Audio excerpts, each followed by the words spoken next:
And we're really in the midst of a social type of pandemic where we seem to gravitate towards negativity and shittiness. And it becomes like a what came first, the chicken or the egg type of situation between, is it because that's what we're chasing, or is it because that's what we're being fed by the algorithms that we're caught within?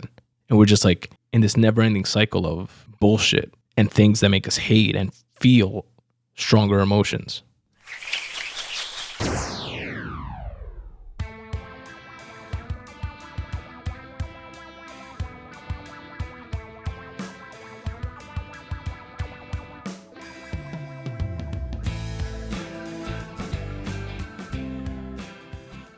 What's up, folks? What's going on? Welcome to the Spun Today Podcast, the podcast that is anchored in writing, but unlimited in scope.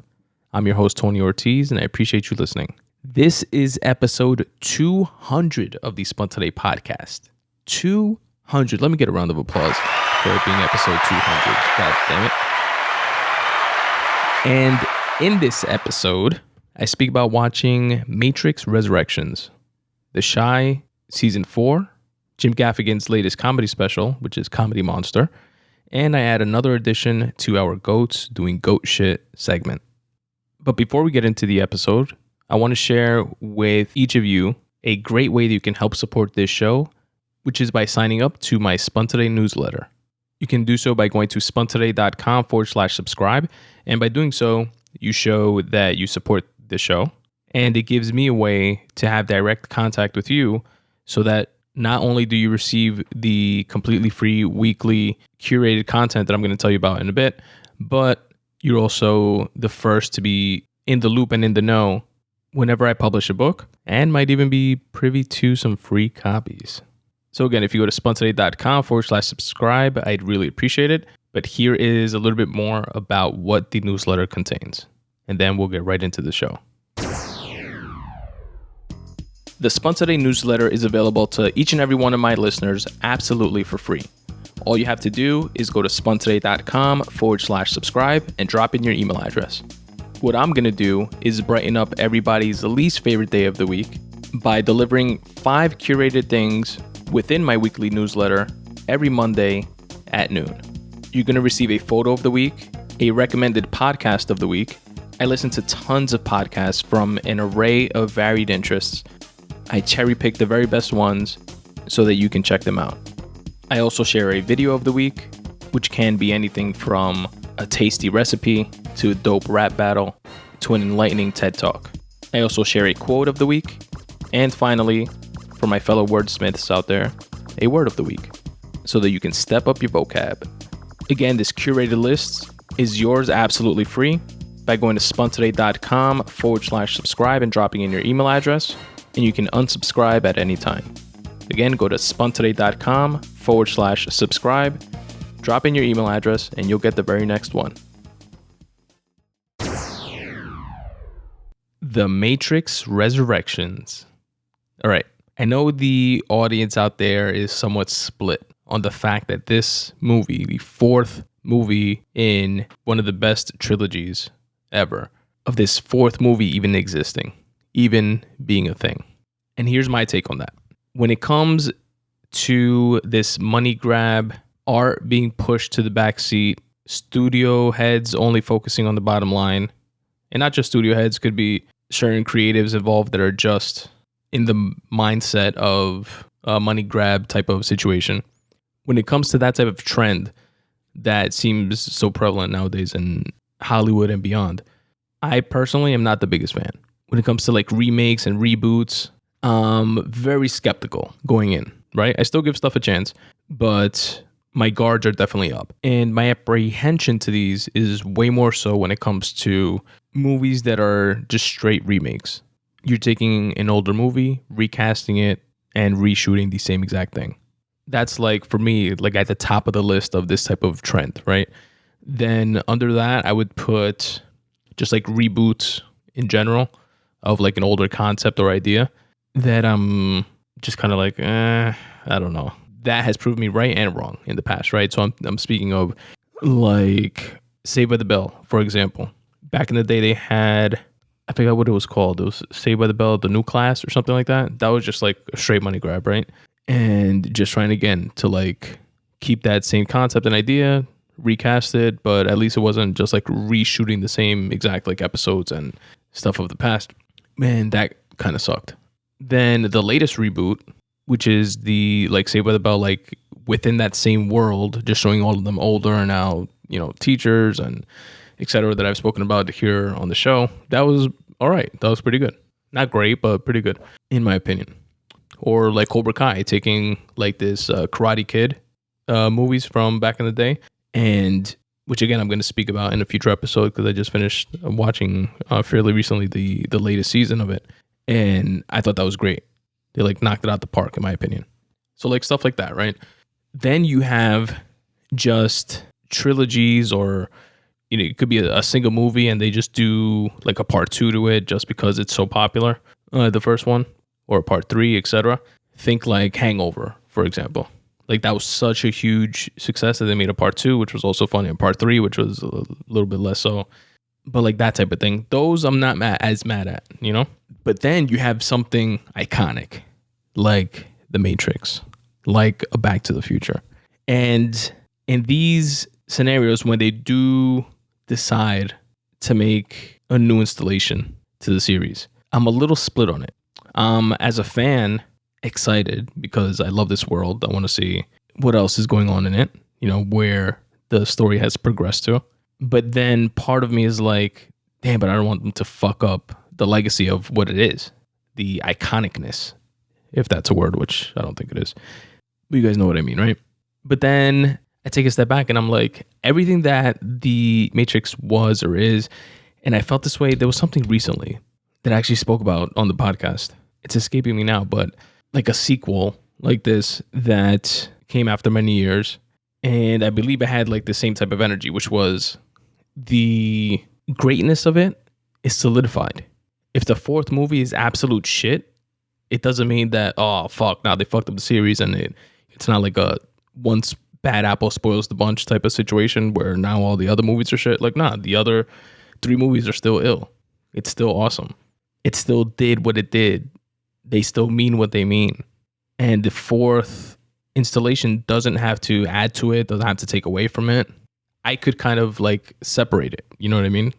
So on this torn type of mentality that I go into a movie like Matrix Resurrections with, I'm a little more on the optimistic side and I welcome it. And then when the movie turns out to be fucking great, as I believe The Matrix Resurrections was, it's just that much better. You know, it's like that much more gratifying. So let's give it up a little bit to The Matrix Resurrections. Now, those of you that listen to the podcast know how I feel about The Matrix. I love the series. The first movie was just up there on like my favorite movies of all time.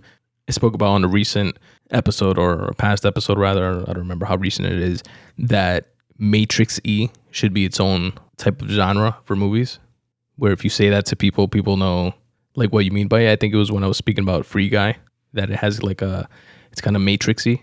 And if you say that to people, they'll be like, oh yeah, I know exactly what you mean. Like it created that aside from just the innovative visual effects that were born out of this movie that are still used today, and that we saw dozens and dozens, probably hundreds of movies and fight scenes use ever since, which was that concept of having cameras lined all the way around so you could see like that 360 view of like a fight scene. That was Matrix innovation. And because the Matrix is on such a high pedestal for me, I welcomed this Matrix Resurrections, but my expectations weren't high. I was like, there's no way. And by the way, just to be very clear, I don't think Matrix Resurrections topped The Matrix, like the original, by any stretch. But I had no expectations. I was like, this is probably going to be like just fun to watch just based on the nostalgia, but probably going to suck. But it wasn't that at all. It was so good, so creative. And I can't wait to tell you guys a bit about like my favorite parts from it. But first, let me read you guys the official synopsis. Return to a world of 2 realities. 1, everyday life. the other what lies behind it. To find out if his reality is a construct, to truly know himself, Mr. Anderson will have to choose to follow the white rabbit once more. The story is based on characters created by Lily and Lana Wachowski, which, fun fact, for those of you who may not know, the Wachowski brothers were the ones who wrote and created the original Matrix. And they have since transitioned, both of them, into Lily and Lana Wachowski, respectively, and now go by the Wachowskis. Lana Wachowski also directed this one. And in terms of writing credits for The Matrix Resurrections, we have Lana Wachowski, David Mitchell, and Alexander Heman. And before I tell you guys about some of my favorite parts of the movie, I just want to say that in terms of The Matrix, I feel like, and I'm sure I'm not alone in this, but it made like a generation of people feel like someone gets me. Or like, oh, I'm not alone in the way that I think sometimes. And I don't know exactly how to pinpoint or describe that feeling, but I'm sure that those of you that felt that way or a similar way with watching the original Matrix know exactly what I mean. And this new movie, I feel, helps do that for a fresh new generation that might not go back and watch like the original Matrix, for example. And that's pretty cool. Oh yeah, and if you guys are new listeners to the show and you may not be familiar with my little recaps and reviews of movies, there definitely are spoilers. So, spoiler alert. Feel free to fast forward if you haven't seen the movie yet. So, when the movie starts off, we see Neo, Keanu Reeves, who, by the way, is definitely a vampire. This guy does not get old. And he's a white dude, which, no offense, but historically do not age well. You know what I mean? It's not like a Lorenz Tate that is also definitely a vampire, but has the whole black don't crack thing going on. It opens up with Keanu living a life that's reminiscent of his Mr. Anderson Matrix life before he was unplugged. And this is not like the very first scene of the movie, which I'm going to circle back to, but just like the first time we're introduced to Neo's character. But he seems to be like in a corner office type of situation, looks successful in terms of like financially, has a lot of like awards, game awards, and like paraphernalia from the Matrix, like action kind of figures and little statues of like Sentinels and the character of Trinity in an iconic scene of when she jumps out of the window backwards and she's shooting up at an agent that is coming down after her. And we learned that he's a game programmer that's renowned for creating a video game called The Matrix. And at first when this is going on, I'm like, please don't fuck this up. Please don't fuck this up. I thought they were just going to go the route of saying, oh, the last 3 movies were just, you know, really the video game that this guy created. And then just go on to show that, you know, none of the other stuff actually happened. And I was like, please don't do that. But they do a good job of building up that type of suspense throughout the movie, or at least like the beginning quarter of the movie, by showing Neo going to therapy sessions, and his therapist is played by Neil Patrick Harris. Shout out to NPH, who does an amazing job. And in one of the first sessions between them, probably the first, the therapist gives him some very sound, rational, logical, psychological feedback based on the information that Neo is giving him about this other world that he thinks he's been a part of, and, you know, Trinity and Morpheus and et cetera, et cetera.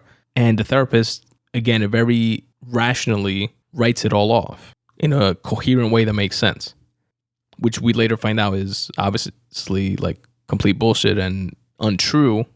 But it's so interesting, I think, just like taking a snapshot of that moment of how anybody without any knowledge of the outside story or who Neo is, etc., or, you know, just taking this moment between like two people, you'd be like, oh yeah, that guy's obviously a whack job. He's completely crazy. And what this doctor therapist dude is saying is obviously correct.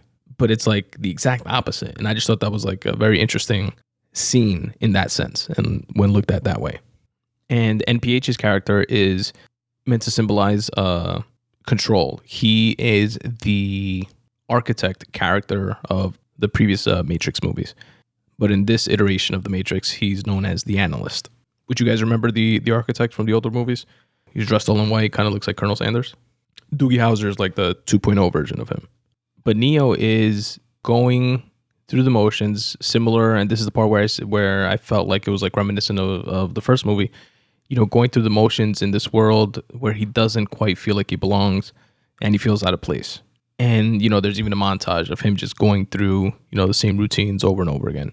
Going to the gym, going to work, going to the coffee shop that he likes, taking his medication, which happens to be a blue pill.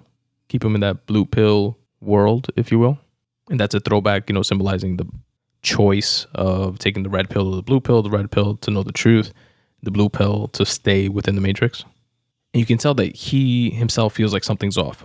But the writers do a great job of keeping us as the audience in suspense of, wait, is this motherfucker actually crazy? And he just invented like this dope game with his psychosis. Like, what the hell's going on? And then we're introduced to probably the most memorable character, one of the most memorable characters, obviously outside of Neo and Trinity, etc., of this new movie, which was Bugs, played by Jessica Henwick. And by then, by the way, I don't mean chronologically, because she was actually within the very first scene of the movie. But in that scene, we see the type of dichotomy that we're used to seeing within the Matrix, like the two worlds, the plugged in world and those that have escaped it and are outside of it and are, being hunted, if you will, by the agents. And she's running away from a couple agents, stumbles onto a scene that was from the original Matrix with Trinity, when I think it was the opening scene of the first movie, if I'm not mistaken. But it was like an exact remake of the scene where Trinity is in this abandoned warehouse type of place. She fucks up like a bunch of cops to like get out of there, and the agents are like going to get her, and it's like in the original movie, like the first time we see Agent Smith, and the cops are like, "Oh, I sent two squads up to go get her. We can take care of one little girl." And Agent Smith turns around and says, "No, Lieutenant, your men are already dead." And they like redo that line in this movie, which they have a lot of like kind of like callbacks to like the original, like that, like sprinkled throughout the movie, which is pretty cool. Definitely checks off the nostalgia box. But anyway, so Bugs is like on the outside looking in on this like scene, and she's like, "Wait, I've seen this before. What is this? Oh, this is the moment. This is like where it all started, whatever, blah, blah, blah. What is this? Where am I?" kind of like thing. She's speaking to her team, her crew, specifically to Seek, which is another character, which is pretty cool in the movie. And just shows like from a technological perspective where we're at nowadays, where Seek is able to like project the hologram of himself into, whatever situation she's like plugged into, Bugs in this case. But his actual being, his actual body is back on like their ship, like I forget the name of the ship, but like their version of the Nebuchadnezzar. And he's like who Tank was in the first movie, like the operator, their eyes and ears, if you will. That lets them know like when trouble's coming, etc. So long story, a little bit less long. This scene is being recreated within a game that Neo's character designed, like a section within a game that he designed or is working on. And Bugs stumbles upon this, and she's like within it. And the agents somehow like wind up noticing her as well. And, they're going through the motions of like what they did with Trinity in the original movie, like in this scene. And she goes through some like back doors and gets away essentially. But the takeaway from the scene, which is what I wanted to get to, is something that got me really excited right away, which was that this was a modal. She called it a modal, which is a simulation used to evolve programs. Now, I want to put a pin in my little recap and review and take a quick aside to explain why this got me so excited. So I've had this thought, this concept, this idea, not even sure exactly what to call it, but just like when when you're like in the creative space, you're like, could be thinking about a story, but just like thinking of like just things in general. Just could be thinking about technology or AI or the meaning of life or the natural progression of things. I don't know what exactly, but I've had this thought where it's not a completely thought out, fleshed out type of idea, so take it with a grain of salt. But this kind of concept or idea of if there is a God, maybe higher entities, multiple deities, who knows, right? But if there was something consciously above us, and by us, I mean, you listening to this, me, like the world as we know it. And if there's really like a multiverse and that conscious being or those conscious beings are above that, and we're somehow like contributors to whatever's going on in their world, if that makes any sense. Like how we could create in our world, how we can create a program or like a script or a function within Excel to process a certain set of commands, or how we created the calculator to be able to calculate numbers instantly and faster than we could compute in our own brains, right? So we create things to benefit us. So what if we're creating things to benefit them, like those beings above us, right? So I had this thought of, it'll be interesting if, let's hypothetically say that something like that is the case, and they kind of create these separate worlds where they could all be different. Like in our world, humans are top of the food chain, quote unquote. In another world, maybe it's fucking ducks like Howard the Duck, or beings that are not carbon based, they're fucking nitrogen based. You know what I mean? Like they mix and match like different things and just create like different worlds, right? Like with the idea of, let's see what these ingredients come up with. And in our world, the ingredients made carbon based organisms and stars and planets, and we come from stardust, and we've evolved and we continue to evolve from monkeys, apes, hominids into Homo sapiens and so on and so forth, right? And we, create all these different things, and we're heavy into technology right now. We're working on possibly creating AI, etc. But it's all based on like these ingredients, right? That those beings above us initially started.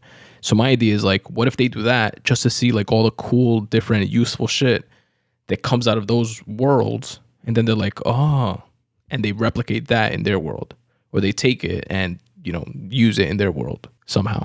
So I've had that type of like thought or idea, unbeknownst to me, that if this modal thing was not just something created for like this world within the Matrix, I don't know if it's something that actually exists within like the computer programming world, but that concept was still the same, which was a simulation used to evolve programs. And it's like Neo created this world, this modal, to like recreate Morpheus, for example, came from this, or a version of him, where this scenario kept repeating itself over and over and over and over again. But one of the characters, which was an agent that was a mix between Agent Smith and Morpheus, came out of it. Morpheus 2.0, if you will. But because I've had that thought, that idea in the past, that really resonated with me, and I thought it was so cool. Now, back to the rest of my little recap and review. So after this scene, we pretty much find out that, again, that dual world exists. The Matrix world and the real world. And that Neo is somehow back in the Matrix. He's plugged in again. And there's this subset of people that think that Neo died, doesn't, he's gone, that's it. And there's another subset of people that believe that he's still alive, that the spirit of the one is still going on somehow. And Bugs is one of those people that believe. But like we saw at the end of the trilogy, Neo died. He sacrificed himself with some Christian-like symbolism that he gave his life for others. So you're kind of like, there's a disconnect there, right? You're like, what the fuck? What's going on? Then, much like in the first movie, there is an attempt to save Neo, to unplug him. And he's a little torn. He's like, wait, I thought it was crazy. I'm going to therapy, but this world doesn't feel right. I guess the Matrix was real. Let me kind of like go with it. And they get him the fuck out of there. And they even, it's a very similar red pill, blue pill situation. Morpheus comes into the picture, the new Morpheus / Agent Smith, played by Yahya Abdul-Mateen II. And then we find that the Agent Smith type character, remember that he was kind of like disconnected from the Matrix, and the machines used Neo being like the connection between Agent Smith and the machine world, since Agent Smith kind of turned into a virus and started just like replicating himself, but the machines couldn't control him anymore. But Neo was kind of like that connection to him. The machines were able to, quote unquote, erase his program. But nonetheless, he does exist once again in this movie. And he's played by Jonathan Groff, which was the FBI agent in the Netflix series that they canceled that I was upset about that they canceled after just 2 seasons, because apparently nobody but me was watching it, called Mindhunter. And he plays like this new version of Agent Smith, which is just Smith. You know, he's not an agent of the machines, but he embodies like that Agent Smith character. And he does a great job. He does a really good job, Jonathan Groff, because he like makes it his own. Similar by the way to Yahya Abdul-Mateen, who plays the new like Morpheus / Agent Smith 2.0. Like they both do great jobs in making the characters, these new characters or versions of those characters, like their own, without just, you know, like seemingly doing an impression of the previous characters. And Smith's character plays Neo's business partner in the like video game fucking company that they have. And there's actually a funny scene between them two where Smith is telling, you know, they're speaking about their parent company, Warner Brothers, which is the actual like parent company of the Matrix franchise. How they said that they wanted them to do a reboot of the Matrix, and if they didn't do it, that they would move on without them and have somebody else do it, which was the case for Lana Wachowski, apparently. Warner Brothers has been hounding her to make a 4th Matrix, and she didn't want to, and they were like, all right, fuck it, we're going to do it without you, then we own this shit. And then she was like, all right. Before you guys fuck it up, let me do it. But anyway, I got to wrap this up soon because I'm just going on and on. But yo, I thought it was so good. So when they rescue Neo, you know, he's back on the ship, whatever this cruise Nebuchadnezzar is, and he starts finding out things, and we as an audience start finding out things along with him. Like the fact that the machines were able to, when Neo died, they were able to, and the analyst kind of reveals this later on, so it's not like immediately after, but just in the interest of time, the machines were able to, when Neo died, were able to piece him back together. They spent like years getting his like brain and his eyes. Remember, his eyes were like burned off, and like rebuilding his body basically to give him life again and plug him back into the Matrix, which is how he wound up plugged in again in the first place. And that it's been like 60 or 70 years since then. So this isn't like immediately after either. And this new Matrix has been going on for like 60, 70 years. But him, and we'll later see Trinity being replugged in, like they didn't age along with everyone else. And we find out that they were giving him this life of like being this Matrix game designer guy to kind of like fuck with his head in how that he's crazy basically. And like that's how they kept him under control. That's how they would keep him under control, because they knew that, you know, he would have these feelings and thoughts, and they wanted a way to explain that away. And there was a really dope line that Bugs tells him, which is that they took his life and made it into a video game. They turned it into something so trivial. And the Matrix in so many ways is a metaphor for our own world, our own lives. So something like that could definitely be said about the way we trivialize things and treat our lives. Let me fast forward a bit. So then we find out what has been going on over these past like 60 years. So after the incident with Neo when he died, there was peace for a long time, and it came from there being a civil war within the machine world. And they even like, they showed like flashback scenes of this, and there's like red lasers versus blue lasers, kind of, you know, like red pill, blue pill, like that's a theme throughout. And that was pretty cool. But it gave birth to like this concept, this idea that we find in this movie where it's not just human versus machine anymore. It's not just freeing the minds of humans from the machines. There are also sentient machines that are good and that work with the people, and that they are able to be freed from their programming and be free in this new world as well. And then we find out that Zion no longer exists. Now it's a place called IO, which is like symbolism for ones and zeros of the computer world. And also it's the middle 2 letters of Zion. And Jada Pinkett is in it, and she's 60 years older, and she's the general. And I love the callback to like a bunch of the like different characters, a few of which I'm going to listen to a bit. But she's the one that puts Neo on to what happened with like the Civil War, and then after that there's been peace, and how working with the like sentient like machines that are now, you know, integrated and part of their world, they were able to become so much more advanced than folks were in Zion, in IO, they're like growing plants and fruits like strawberries, and they have all these like pleasures that they couldn't have back in Zion because they have this like technological AI advantage with working with these like sentient computer beings.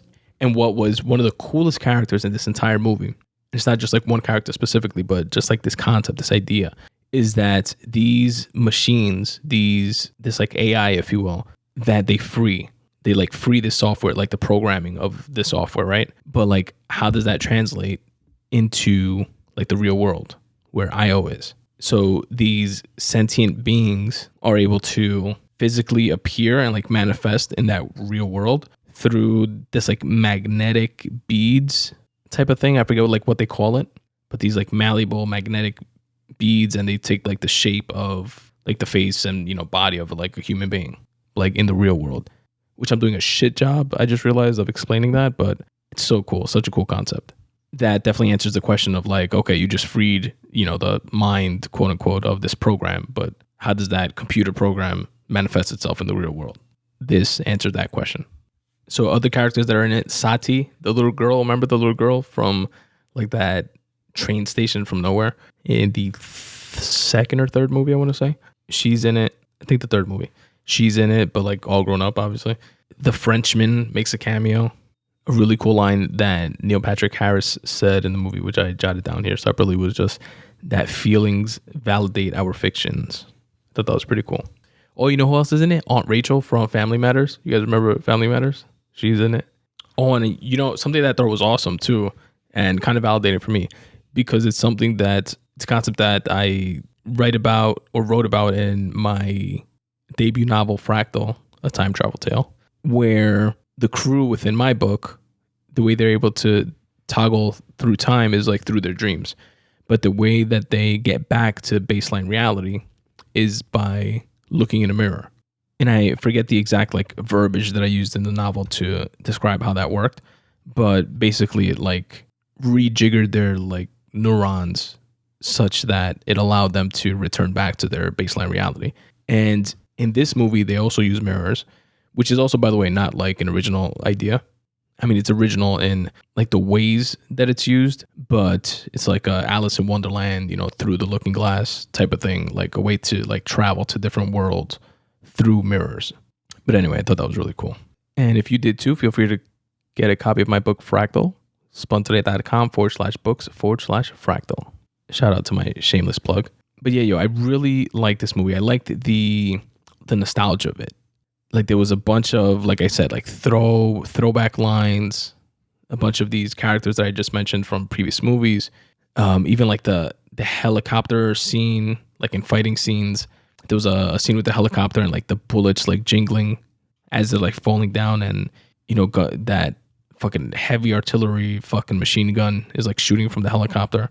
The scenes of like stopping bullets when Neo's like stopping bullets, like checked off the nostalgia box. The scene where he's fighting Morpheus in that kung fu kind of temple, and they're having like their sparring session. That was really cool. Oh, a line that he said, instead of saying "I know kung fu," and then the original Morpheus, played by Lawrence Fishburne, tells him, "Show me," and they, you know, go into the sparring program. In this one, when he starts fighting Smith for the first time, he says, "I still know kung fu," and then he like fights him. You know, a lot of the same like moves are like redone within the movie, within like the fight scenes and stuff like that, which is pretty cool. Oh, that was dope. They introduced some new concepts, which was like, instead of people, agents, you know, turning into people, they said that they use bots like throughout like the Matrix, which are like zombies pretty much, that the machines can like take over. And there was a sick scene that was dope, but also kind of like freakishly reminiscent of like 9/11, where Trinity and Neo are like getting away in a motorcycle, and there's like everybody's being turned into bots, or like all the bots are being activated. They're like jumping off from buildings through their windows in their apartment buildings, falling, like splatting on the floor. They were just like using them as bombs, as like human bombs, which was like sick and cool at the same time. So they definitely introduced cool new anecdotes like that. Oh, by the way, I forgot to say that they explained why nobody knew who Neo was, because to Neo, like we saw him as, you know, Keanu Reeves, and Carrie-Anne Moss we saw as Trinity, but everybody else would see them differently. And there were like certain scenes where you see like the reflection of Neo in the mirror and he looks like someone else. Or Carrie-Anne Moss, we see her reflection on the table of a coffee house where she's having a coffee with Neo, and she looks a little bit different. She doesn't look like how we see her. And the fact that like her husband in the like Matrix simulation laughs at her when she says, "Don't you think that she looks like me?" when she's speaking about Trinity. And he's like laughing at her because she does technically look like completely different. She's like blonde and just looks different. But the reveal from the analyst is that he figured out the perfect combination of how to run a prosperous, stable matrix. And he's been doing it for decades. And it was the reason why they chose to like rebuild Neo's body when he died and plug him back in. And similarly to Trinity when she died. Because remember, she got like those barrillas like stuck in her when they crashed. And the analyst said that they found that with only Neo, the Matrix wasn't as powerful or strong. And they figured out that when they put him and Trinity together and allowed them to, be together, they would just be like too powerful and they would just like fuck everything up. But if he kept them close but like far enough from each other where they, couldn't touch and interact and stuff, that made for a very stable and powerful Matrix. And you know how the concept of the Matrix is that we're all plugged in and we're like batteries for the machine world. He also explains how he uncovered that people, when they hate or when they feel like really strong emotions, they create much more energy than when they're happy. So there's no point to create like a utopia, perfect type of world, Matrix. And that's why in the past, it's never worked. The human being like rejected that utopia. And that's like great social commentary to how we are now in like real life, right? Like we're on social media, Facebook, Twitter, YouTube, arguing with each other, being shitty with one another, clicking on headlines and things that feed our confirmation bias, which is driven by whatever bubble of information we're in. And we're really in the midst of a social type of pandemic where we seem to gravitate towards negativity and shittiness. And it becomes like a what came first, the chicken or the egg type of situation between, is it because that's what we're chasing or is it because that's what we're being fed by the algorithms that we're caught within? And we're just like in this never ending cycle of bullshit and things that make us hate and feel stronger emotions as articulated in the scene by the analyst. Shout out once again to NPH. And then at the very, very end, we see that Trinity also makes the decision to get out the blue pill world. She reconnects with Neo. They kick the analyst's ass. And in a pretty cool scene at the end, we see that like fly off together. Because in a previous scene, actually, where they both jump off a building away from like the helicopters like shooting them, Neo starts to flail and he like can't fly. But then Trinity has like the ability to fly. And she like flies them away to safety, which is pretty cool. And then it's that much sweeter to see them fly off at the end after telling the analyst to fuck off, basically, and that they're gonna remake the world in their way, in their likeness, and show how love conquers all. But yeah, folks, I know I rambled like crazy on that one. This whole thing could be a podcast in and of itself, but that's just how much I liked it. I thought it was super creative, a really good time. I saw it twice, plan to watch it again. And I definitely recommend it. Matrix Resurrections. Check it out. What's up, folks? I wanted to take a quick break to put you guys on to a great show. As an independent podcaster, I like to help promote other indie podcasts. So here's a quick word from another show you should definitely check out. If you're a fan of movies that are true stories, I've got a new podcast recommendation for you. It's called Based on a True Story, and it is the podcast that compares Hollywood with history. You'll learn from historians, authors, TV and film consultants, and sometimes even the real people the movies are based on as they separate fact from fiction in your favorite movies. Hear how much of the gangster movie Donnie Brasco happened from the real Donnie Brasco himself. Listen to the real history behind Downton Abbey from Lady Carnarvon. Laugh along with the real guys that the comedy movie Tag was based on. Get some extra stories from the production set from the historical consultant on the movie The Alamo. Those are just a few examples. So when you're ready to learn how much of your favorite movie really happened, subscribe to Based on a True Story in your podcast app of choice, or find it at basedonatruestorypodcast.com. Once again, that's basedonatruestorypodcast.com.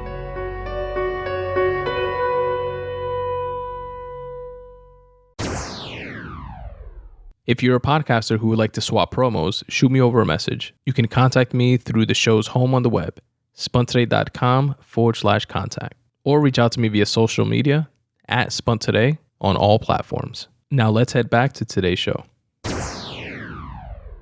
The Chi, Season 4.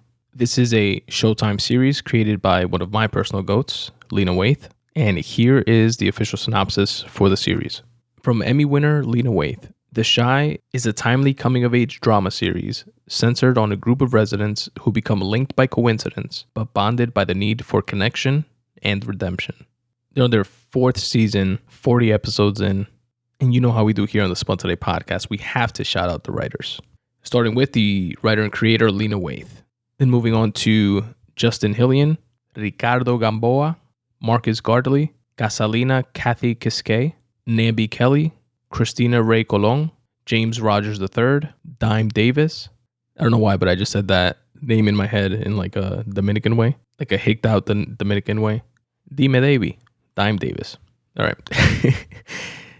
Cinque Henderson, Jewel Coronel, Ayanna Floyd, Adam Glass, Elwood Reed, J. David Shanks, Joseph C. Wilson, T.J. Brady, Rashid Newson, Rashida Brady, Mike Flynn, Sylvia L. Jones, Terry Kopp, Jade Branian, Lolis Eric Ellie, Patrick Ian Polk, and Deontay Stats. Shout out to all the writers. And by the way, that's not a slight to the directors, producers, actors, etc., etc., etc., but the Spun Today podcast is anchored in writing. If I don't shout them out, who will? All right, now going on to season 4. Here's my little recap and review. So I really liked the beginning like montage showing like where the season was headed, because you kind of sort of keep it in the back of your mind, but kind of forget about it. Then you remember it, and it's like just like fragments of where the season is going to end up. So it's not giving too much away, but it does give enough away to like hook you in and want to see like, what the fuck? How the hell did this get there? So I really like that. I thought that was a pretty cool touch. And again, worked as that hooking mechanism right at the end. You know how they say like hook the reader? That definitely worked. Now, there were certain things that I didn't kind of like, which was like one of the most notable things was I felt, and as I'm saying this, I'm kind of like second guessing myself because I'm rethinking the like official synopsis of the show of how like all these characters become like coincidentally intertwined. But I feel like it was like a bit on the nose this season with certain characters and laying it on thick with the messiness. Like how Dom's character, played by Lala, fucked around with Emmett, but is now Emmett's character, by the way, played by Jacob Lattimore, one of the dopest characters in the series, in my opinion. But now she's dating Darnell, played by Rolando Boyce, which is Emmett's father. And that was kind of like, come on, would that happen? I don't know. That just seemed like a little, it seemed messy for messy's sake, if you will. That's just my opinion. So it was like certain things like that. Police brutality was like a central theme of this season, along with like the concept of like defund the police and the politics behind that movement. And I thought they did a really good job with just like the initial police brutality scene where a couple cops wind up beating up Jake's character, played by Michael Epps, as well as Kevin's character, played by Alex Hibbert. And they did a good job of showing like the community rallying behind each other during this time, and a great job of showing Kevin's like PTSD after the fact and how he began like self-medicating and, you know, just drinking liquor and smoking weed and trying to like numb his feelings towards like this super impactful event that happened to him and his friend. And it was really poignant how when he got home after the incident and his family asked him like what happened, all he had to say was the word police, and everybody instantly in the room like knew exactly what he meant. So I felt that like really set the stage for like at least like that arc of the story. Now Otis Duda Perry's character, played by Curtis Cook, continues to be like really strong character in the series, and he's now the mayor. I thought there was something really cathartic about writing that like mayor firing a racist cop scene and doing so like swiftly and immediately. Like there was something like really cathartic about that, because in so many egregious stories that we hear about police brutality incidents, and I mean like actual police brutality incidents, because you guys know where I stand on the whole, or my thought process behind the whole policing in this country, which is essentially, I don't believe in defund the police just for like defunding sake, like get rid of all cops, because what are you going to do when somebody breaks into your crib, and when you actually need the good cops that are out there, which is the majority of them. But I do believe in raising the bar of law enforcement, not making it so that the barrier for entry is such that the bully from your old fucking high school goes to community college and becomes a cop. I actually believe in increasing the funding for police, but together with, again, raising the bar in terms of standards and earmarking funds specifically for training, for different types of training, and also allotting that funding for other services, preventative services that would go hand in hand and aid the police officers, so they're not expected to be doing the job of a social worker, a psychologist, a cop, et cetera, and making it a mandatory continuing education training like every quarter. You know what I mean? Not just, you go to the gun range and you shoot once a year and you're good for the next year and you never touch the gun like since. And also martial arts training, specifically jiu-jitsu, and incentivize law enforcement to do so, in that the funding is earmarked again for the training, and it pays for this martial arts training, and the cops have the incentive to go and to a specific accredited school, so there's no like fuckery involved where somebody like, oh, I know a sensei and he, will say that I'm a black belt. But actual accredited schools where they're increasing rank from a white belt, 2-3 stripes to blue belt, purple belt, brown belt, black belt, etc. As they progress, their salaries progress as well. You make blue belt, you get a $5,000 a year bump in salary. Oh, you made purple belt, oh, you get a $10,000 or another $5,000 bump in salary. You know what I mean? Like incentives in that way. And that's just like on the physical requirement side for their own safety, for the safety of their partners. Somebody with a blue belt in jiu-jitsu could, regardless of like size and weight, if it's not like extreme, like a 90-pound woman and a 300-pound guy, but regardless of size and weight, using the leverage and the knowledge of like a blue belt in jiu-jitsu, you can physically handle the vast majority of individuals and have like also that similar version, like that structure within other areas. Doesn't just have to be the physical, right? And the goal is to have like an elite law enforcement that in and of itself weeds out these like bad apples and these bad actors, which probably wouldn't be the most, disciplined, devoted, compassionate, caring folks that would go through this rigorous type of training to serve and protect. Anyway, I digress. But in so many of the situations where we have seen, egregious police brutality, there's so much bureaucracy and bullshit that goes on that you're like, oh, this another motherfucker got off, behind this like blue wall of silence. And I forget the name of the law, but it's escaping me right now, where the defense is literally, if a cop is in fear for their life, any killing is justified, but proving that you're in fear of your life has no standard to it. We've seen like so many cases go left because of like bullshit like that this scene of Mayor Otis Perry just like instantly find the racist cop like immediately, like same day type shit, was like cathartic. That was pretty cool to see. Unrealistic, but dope to see. Speaking of which, on the flip side, because it definitely goes both ways, rest in peace to the 2 police officers shot here in New York and killed up in Harlem, 2 Dominican police officers, Wilbert Mora and Jason Rivera. They were just 27 and 22 years old respectively, and as I understand the story, they were responding to a domestic violence call where a mother and a brother called the cops on their other brother that was there visiting from Maryland. And that brother was there because the mother had just gone through some like medical procedure. But apparently there was a dispute. They called the cops, and the brother from Maryland, aka the piece of shit from Maryland, named LaShawn McNeil, was in a bedroom with the door closed. And when Jason Rivera and Wilbert Mora approached the door to see what was going on, do their jobs, another officer whose name I don't know, stayed with the mother and the other brother like in the living room or something. And LaShawn McNeil just began shooting through the door with like armor-piercing bullets, which are illegal, and killed Jason Rivera, I believe, instantly. And Wilbur Mora died a few days later at the hospital. Then when he tried to leave, the other officer that was there shot LaShawn McNeil, who I think later died in the hospital.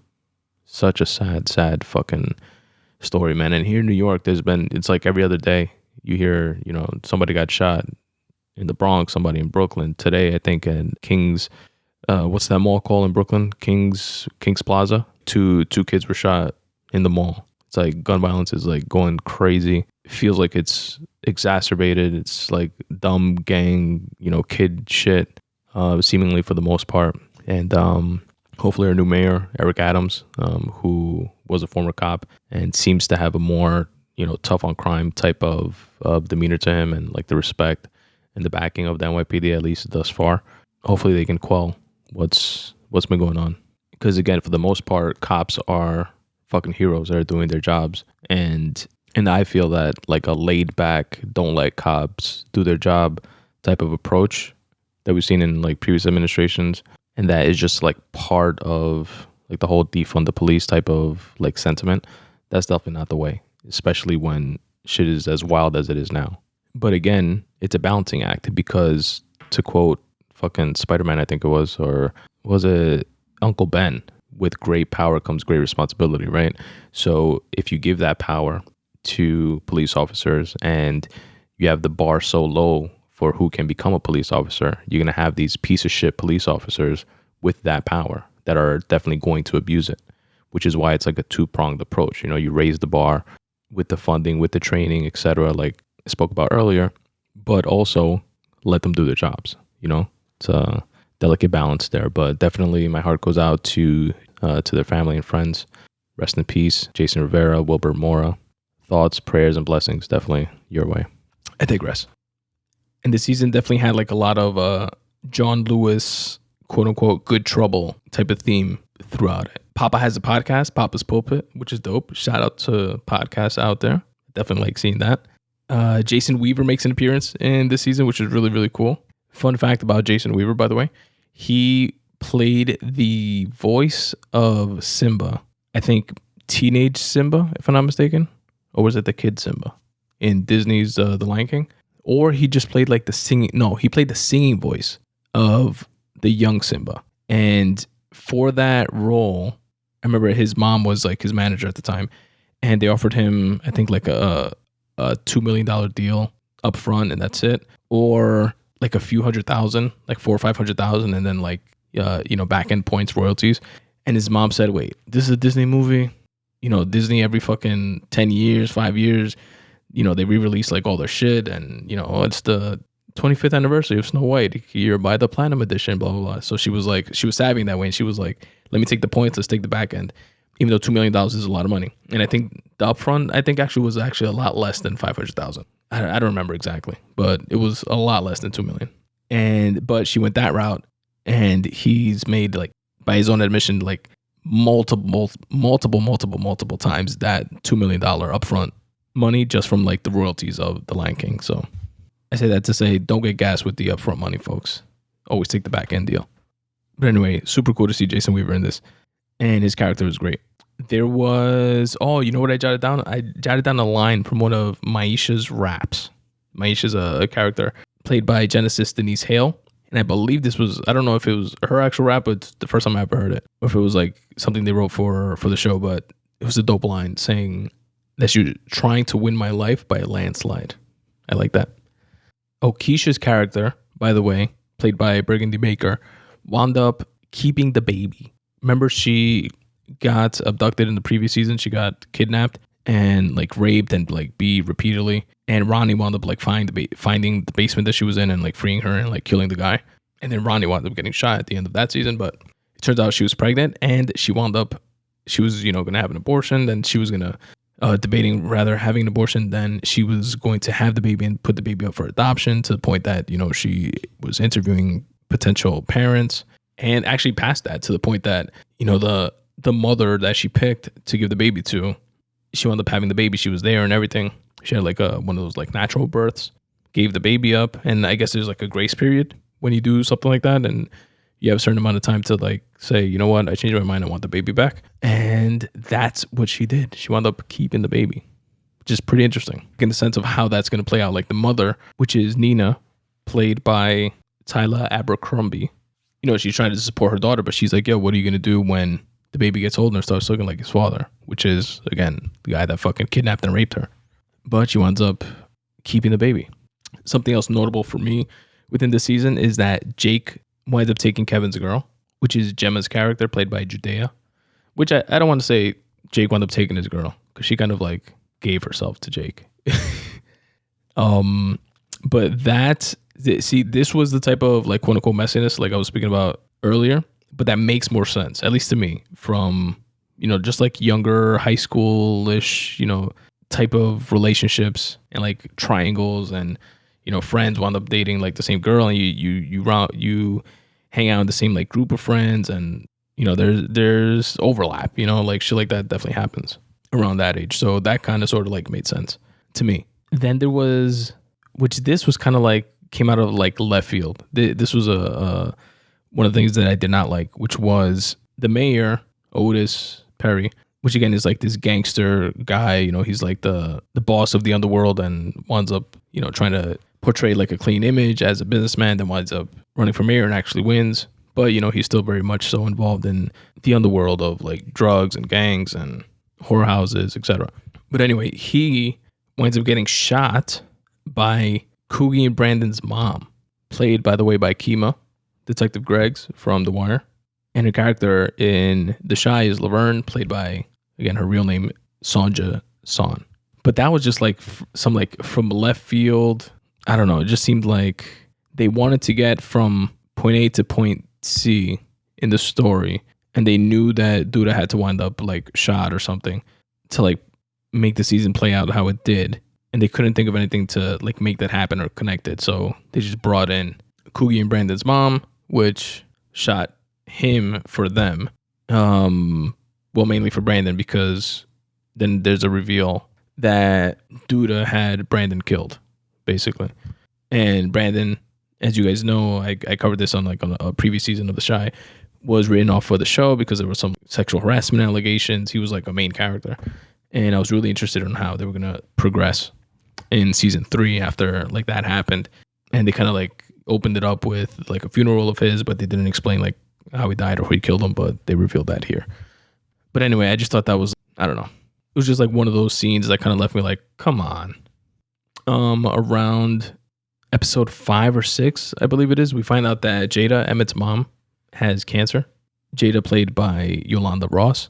And she played this role so impressively. And by this role, I mean just like someone, you know, being sick and with cancer, nonetheless, and just like wrestling with life and the real possibility of having to let go of it and of all those that you love. And it was so emotional and touching. I fucking cried, especially when like Emmett finds out that his mom has cancer. It was so fucking sad. And she just does, she has a masterful fucking performance. Like, I'd be surprised if she didn't like win awards off this shit.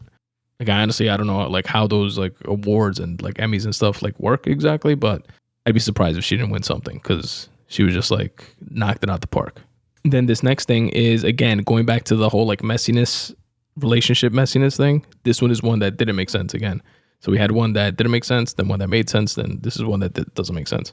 Well, actually, damn, see, now I'm second guessing myself. It kind of does make sense. Like, if you're like in a jealous rage type of situation, kind of does make sense, I guess. But anyway, Kevin's mom, again, Nina, she is married to Dre, played by Miriam Hyman. And Dre is cool with, and they're all cool with Jada, who has cancer. So Jada confides in Dre to let her know that she has cancer and to help her go to the doctor and to her like chemo treatments and stuff like that, while she figures out how to tell and break the news to Emmett and to the rest of her family and loved ones. So Dre is like sneaking around and telling her wife Nina that, you know, she's just like working late, etc. But Nina gets like skeptical and she sees on her phone, one day she takes her phone, Dre's phone, and she's like a message from Jada saying, something to the effect of, thanks for being there for me last night, or like something like that. There's like this like Three's Company-ish type of like misunderstanding where now she just believes that they're having an affair. She follows her one day and she sees her with Jada like on the stoop, and she's like, Jada's crying because of the whole cancer thing. Dre like hugs her to console her as a friend. But Nina, watching this, gets like jealous. She goes to the bar, starts drinking, and she winds up hooking up with a chick and like sleeping with her. The chick, by the way, that I just glossed over was the Brat, which was dope to see. Really cool to see the Brat. But yeah, she just does this like one night stand with the Brat, and then there's a reveal of Jada having cancer, and that's really what Dre was doing and helping her. She wasn't like cheating with Jada or anything like that. And then Nina has to like wrestle with, do I tell her? Do I not tell her? And ultimately she does, and they, choose to like rebuild, and they kind of leave it off like on a little bit of a cliffhanger. They choose to try to make it work, but you can kind of see it going both ways. But yeah, I guess that is a believable kind of messiness. So I take that back. Then there's the last thing I jotted down here that resonated with me was around episode 9, the adoptee mom, the mom that was supposed to adopt Keisha's baby. Keisha's telling her how, people recognize her like from the news because it was all over the news. This girl that got kidnapped and raped and all this stuff, and that every once in a while she bumps into someone that's like, oh my God, you're her, you're the girl. And she usually gets like traumatized and like triggered from shit like that. Rightfully so. It makes her like relive that situation. But there was one situation where a lady kind of confronted her, but told her, oh my God, it's you. And the guy that she started seeing, which seems like a cool guy, by the way, like a little too like cool, like I'm waiting for him to like fuck up somehow. But he seems like cool and nice and like the type of dude she should be with. But he like checks the realtor lady, and she's like, oh no, I'm sorry, I'm mixing it up. It was Emmett that checks the realtor lady, because she goes with Emmett to go see a house that Emmett wants to buy for his mom. But yeah, the realtor lady then just says, no, I apologize, I don't mean it in that way. And of course, you wouldn't want to like speak about that stuff. I just want you to know that you give hope to other survivors, and just wanted to thank you. And then Keisha was like kind of like taken aback by it. And she's speaking with the adoptee mom of how, not knowing like how to feel about that. The fact that she is kind of giving like other survivors hope, just like her story, and she doesn't know like how to really like deal with that. And now does she have to like live up to that, etc. And the adoptee mom says something that I thought was pretty dope, which was, just because someone puts you on a pedestal doesn't mean that you have to live there. And with that, I'd say that you don't necessarily have to put The Chi on the pedestal, as I do, but you definitely should check it out. The Chi, season 4, streaming now on Showtime. Check it out. Jim Gaffigan's Comedy Monster. That is his latest stand-up comedy special, which is available on Netflix. I've been a fan of Gaffigan's for a minute. If you watch any of his specials, you definitely will be too. He's what's known as a quote-unquote clean comic. Doesn't curse much, if at all. And is definitely the type of comedy you could watch like in any group. Kids, elderly folks, etc. But he's so fucking good and funny, and just like universally respected within like the comedy scene. At least that's my understanding from the outside looking in. And I've definitely spoken about some of his past specials. He has most on Netflix, if I'm not mistaken. He has 1 or 2 on Amazon Prime. And this latest one, again, is on Netflix. I saw him live once, me and my wife, which we really enjoyed. But yeah, he's definitely one of those comics that whenever a special of his drops, both me and my wife are like anticipating it and watch it together. Speaking of wives, interestingly, he writes, if you notice like the ending credits for most of his specials, he and his wife both write it. Like the writing credit goes to both him and his wife. And this one, it went to just him. But that's definitely interesting. That's not something you see much.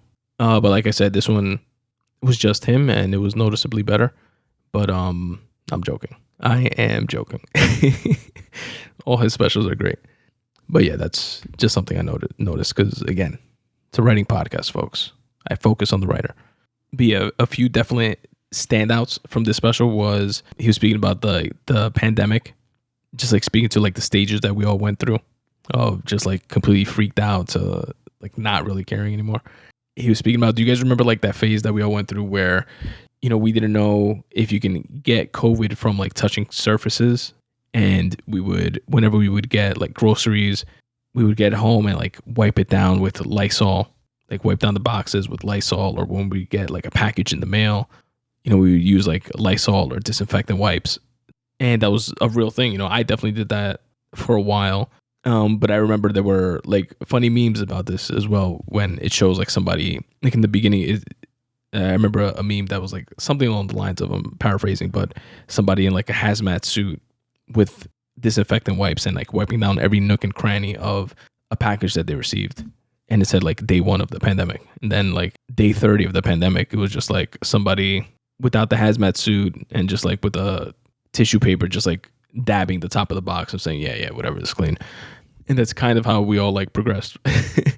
But anyway, there was a specific line that I caught and loved, when he's like speaking, you know, painting the picture of this scene of how we were with wiping down groceries and stuff like that. And he's just in that like funny voice, one of the funny voices that he does, where he's like, I'm just a normal guy cleaning a Triscuit box. And the fact that he just like chose a box of Triscuits was just like so funny to me for some reason. And then he's speaking about how in the beginning, you know, we were all motivated, or I don't want to speak for all, but some folks are motivated to get healthier, right?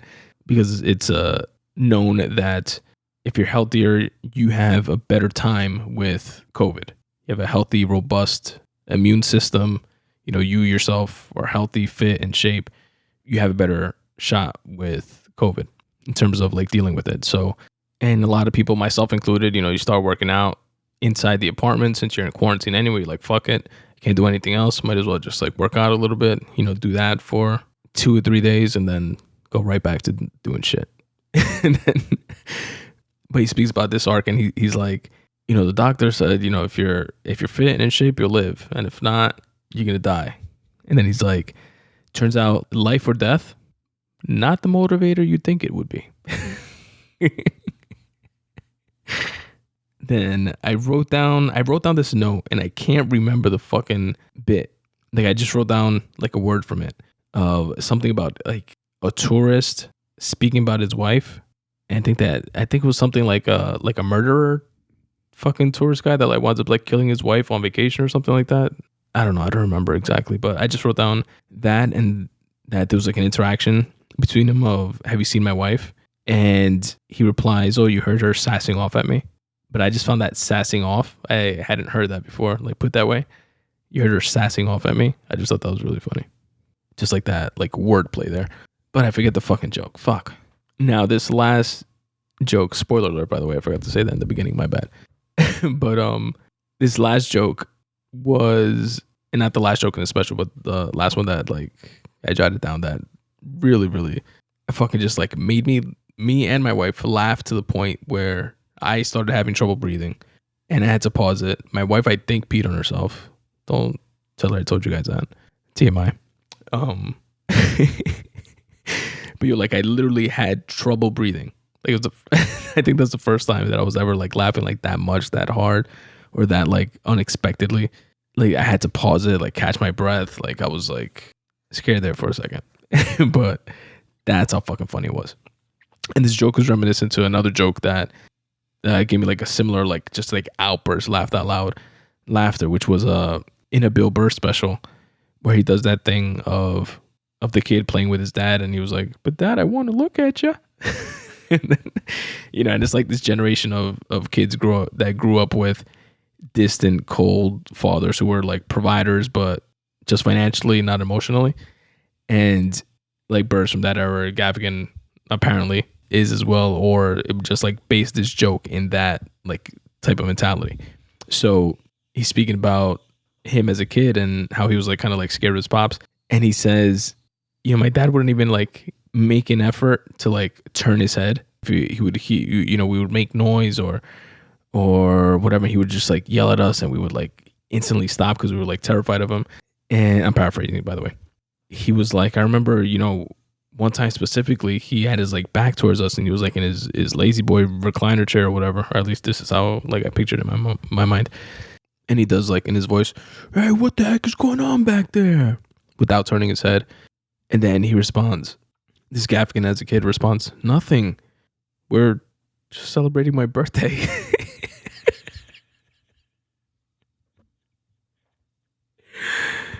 And he like says it like shying over, like putting his head down, like, "Nothing. We're just celebrating my birthday." Yo, I couldn't stop fucking laughing. It was so fucking funny. You guys definitely have to check out Comedy Monster. Really, really funny special, especially if you're a Jim Gaffigan fan. I highly recommend it. Jim Gaffigan's Comedy Monster, streaming now on Netflix. Check it out. Goats doing goat shit. This episode's honor goes to the YMH Stitcher deal. For those of you who don't know, for the uninitiated, YMH stands for Your Mom's House, aka the podcast of hosts Tom Segura, hilarious comic, who I've spoken about in the past here on the Spun Today Podcast, related to his stand-up specials, and his wife, also hilarious comic, Christina Pazitsky. Give me a round of applause for those two, damn it.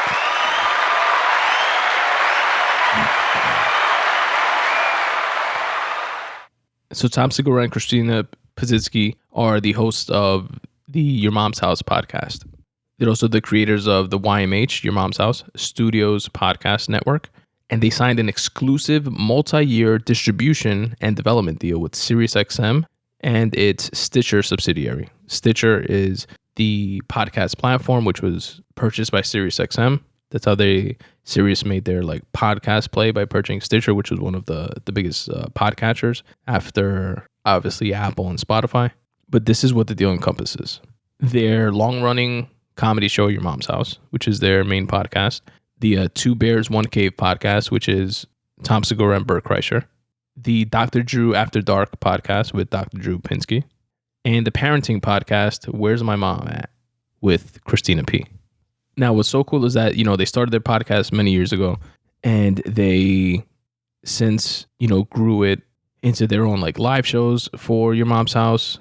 And then they have like pay-per-view situations going on as well. It's kind of like a dial-in show as well. Sometimes they have like segments of that. They have like wild, crazy, fucking weird people like from the internet on there. But they have guests and do interviews and stuff like that, which is really cool. And they grew that into this network of podcasts, like the ones I just listed, with a staff. And as part of this deal, that staff is now being integrated into Stitcher's podcasting staff, where they're going to continue to produce the Your Mom's House podcast, as well as the other slate of podcasts. And also as part of this new relationship, according to this article released by NASDAQ, as well as Variety, which I'll link to in the episode notes for your reference in case you guys want to check it out and flesh out a few more of the details. As part of this new relationship, Your Mom's House Studios plans to work with the podcast teams at SiriusXM, Pandora, and Stitcher. Oh yeah, Pandora is also part of that mix. It's owned by Sirius. And they're going to work with those platforms on the development of additional content to be accessible across multiple platforms. Now, what I couldn't find is how much they got paid. Can't fucking find that. It's an undisclosed amount. I did find out like what's in it for Stitcher. Remember how when I did the Rory and Mal Stitcher deal, the GOATS segment for them, again, same company, it was a $10 million deal, but they maintain ownership. The podcast still goes out to all of the platforms, etc. This Your Mom's House deal, it's again, same situation. They have their complete ownership of everything, of all their IP, their podcasts, etc. Just a distribution deal with Stitcher, but the folks that pay for Stitcher Premium, which is like $5 a month or something like that, they'll get the slate of podcasts ad-free. So I guess it's like incentive for their paid subscribers. That's what like Stitcher and Sirius ultimately is getting out of that deal.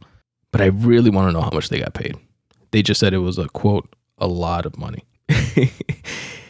But what's dope is that Tom Segura and Christina Pazitsky, they're within like Rogan's orbit, right? And I love the story of like the arc of this story of getting from where they were to where they're at now, of just being road comics, but kind of like blowing up by being like on Rogan's podcast and stuff like that. Tom Segura specifically, there's a funny story that they retell all the time where Segura went on JRE early on when, again, Rogan was like doing it like from his house or whatever, did the show, and then he's like leaving and he tells, I think it was Redban outside, he was like, yo, what the fuck is Joe doing? Like, what is this talking on the internet thing? Like, shit's fucking weird. Is he all right? Is he like hard up for money, or you know what I mean? Like, he was like, what the fuck? Like, I did it, whatever. It was cool to hang out, but what the fuck is he doing? What is this? And fast forward from that to Rogan convincing him to start his own podcast, which he did with his wife. And, fast forward to this very, very likely, because it's bigger than like Rory and Mal's podcast, tens of millions of dollars deal, my speculation, tens of millions of dollars deal with Stitcher. That's just another round of applause is in order. That's just absolutely awesome. And that, folks, is the YMH Stitcher deal. Shout out and congratulations to Tom Segura and Christina P. in this iteration of GOATs doing GOAT shit. And that, folks, was episode 200 of the Spun Today podcast. I can't believe it again. I'm going to have to give another round of applause. Episode 200. Thank you so much to each and every one of you that listen to this podcast. I really, really appreciate you. And now that the 200th episode is down, packed and in the books, let's get on with creating the next 200. But in the meantime, please stick around and listen to a few ways you can help support this show. There's a bunch of different ways, from following me on social media at Spun Today on everything, to shopping within my merch section, spuntoday.com/support. Buy me a cup of coffee. You can find it on that link as well. Buy my books. Buy the stuff that I write, my content, the shit I create. Check it out. There's a bunch of free stuff on my website as well, spuntoday.com/freewriting and spuntoday.com/short stories. I'm going to tell you a lot more about that stuff if you just stick around for a few more minutes. And again, I really appreciate you folks. Episode 200 in the books. Peace. What's up, folks? Tony here. I hope you're enjoying this podcast as much as I enjoy producing it for you. Here are a few quick ways you can help support this show. You can support the Spun Today podcast by going to spuntoday.com/support. There, you'll find my merch section, where you can cop the iconic Podcasts vs. Anybody t-shirt in a wide variety of different colors and all different sizes. Also, if you're into cycling, you can cop the super soft, comfortable, minimalist design Spun Today Bike Club t-shirt. Also available in a bunch of different colors and all different sizes. There are a few other designs of different types of t-shirts. Definitely go there and check it out. spuntoday.com/support. It's the merch section, where you can also get a dope coffee mug. I have coffee mugs with the brand new redesigned Spun Today logo on one side and the tagline that I end every show with on the other, which is start taking steps in the general direction of your dreams. The mug is available in both black and white, because we don't discriminate here at the Spun Today podcast. Again, go to spuntoday.com/support and check out the merch section. You can support the Spun Today podcast by checking out my writing. You can go to spuntoday.com/freewriting and check out some of my free association writing, which is intended to be some cathartic free writing, but oftentimes doubles down as motivation for myself and others. At spuntoday.com/short stories, you can read a bunch of the different short stories that I've written and actually listen to the audiobook versions of those short stories there as well. Another way you can help support my writing is by going to spuntoday.com/books and checking out what I have in store for sale. Digital copies are available in all formats, whether it be Kindle, iBooks, or a different type of e-reader. You can also purchase paperback copies if that's your preferred reading method. Currently available, I have my nonfiction, Make Way For You, which is a collection of freely written thoughts that were curated and put together as tips for getting out of your own way. Also available is my debut time travel novel titled FRACTAL. Again, go to spuntoday.com/books to show your support. Support the Spun Today podcast by following me on social, at Spun Today on Twitter, at Spun Today on Instagram. Please also check out and like my Facebook page, facebook.com/Spun Today, and subscribe to my YouTube page as well. On my YouTube page, not only will you get these full-length episodes, but you'll also get to check out some chopped up clips and bonus content. To get to my YouTube page, just search Spun Today on YouTube or click on any of the YouTube icons on the footer of my website. Also, don't forget to rate and review this podcast wherever it is that you're listening. It really does help. The Spun Today newsletter is available to each and every one of my listeners absolutely for free. All you have to do is go to spuntoday.com/subscribe and drop in your email address. What I'm going to do is brighten up everybody's least favorite day of the week by delivering 5 curated things within my weekly newsletter every Monday at noon. You're going to receive a photo of the week, a recommended podcast of the week. I listen to tons of podcasts from an array of varied interests. I cherry pick the very best ones so that you can check them out. I also share a video of the week, which can be anything from a tasty recipe to a dope rap battle to an enlightening TED Talk. I also share a quote of the week. And finally, for my fellow wordsmiths out there, a word of the week so that you can step up your vocab.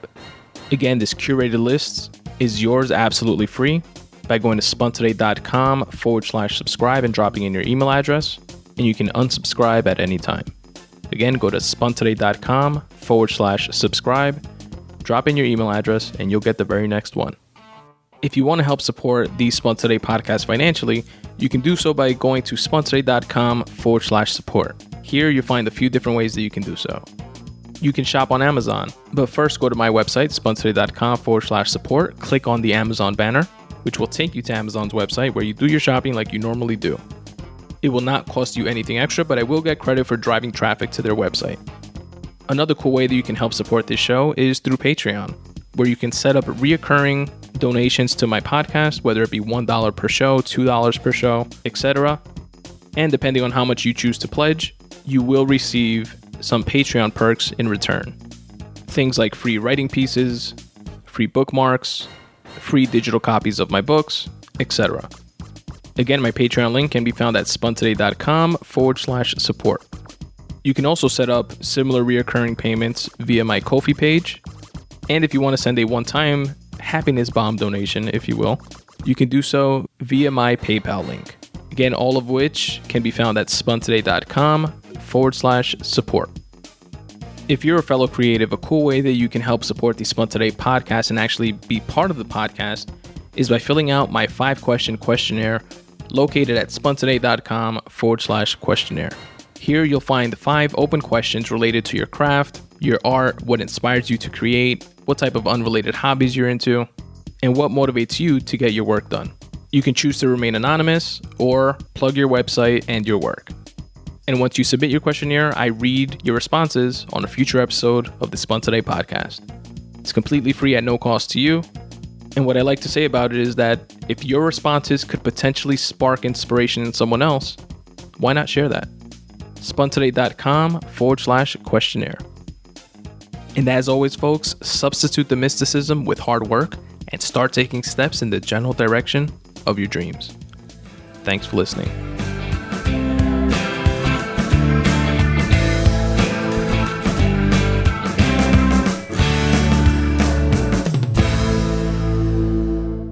I love you, Aiden. I love you, Daddy.